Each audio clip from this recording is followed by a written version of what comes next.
ធ្លាប់កំសត់ធ្លាប់កំរធ្លាប់រួមសុខរួមទុក្ខនឹងគ្នា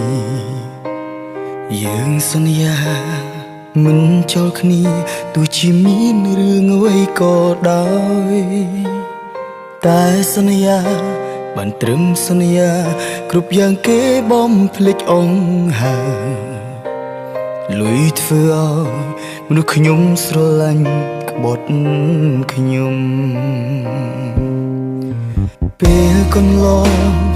អូននៅហើយបងគ្មានឡើយទ្រពគប់ចិត្តស្រីមិនដូចអ្នកថ្មីគេមានគ្រប់យ៉ាងអើ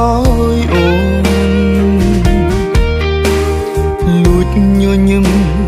លាយទឹកភ្នែកយំខ្សឹបខ្សួលជូនពរមីស្ងួនក្តីសុខអូនក៏ដូចជាក្តី